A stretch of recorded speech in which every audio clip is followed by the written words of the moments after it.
Target program legislasi daerah tahun 2021 sebanyak 21 rancangan peraturan daerah di DPRD Banjarmasin dipastikan kada tercapai lantaran pandemi COVID-19.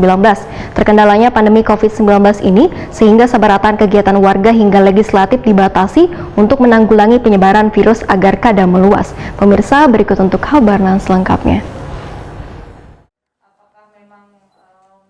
Target program legislasi daerah tahun 2021 sebanyak 21 rancangan peraturan daerah di DPRD Banjarmasin dipastikan kada tercapai lantaran pandemi COVID-19.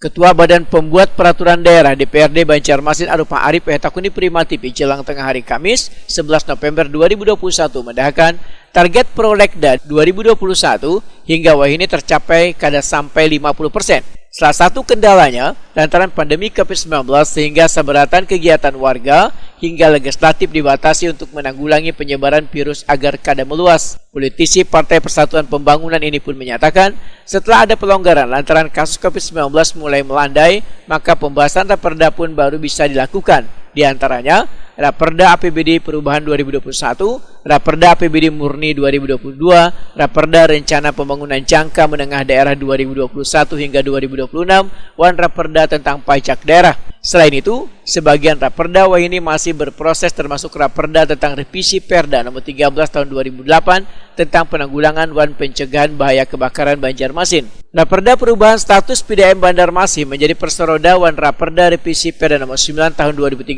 tentang perlindungan dan pemenuhan hak-hak disabilitas. Yang pertama pandemi yang ulah kita ini kan, dan kemudian yang kedua itu karena dari pemerintah kota juga banyak yang belum siap terkait dengan usulan inisiatif mereka lah. Jadi kada kalah ya dewan lah. Jadi kalau inisiatif dewan waktu 2021-nya habisnya sudah hampir habis. Arupa Arif menambahkan beberapa raperda yang dibahas ditarget rampung dan disahkan pada rapat paripurna sebelum akhir tahun 2021.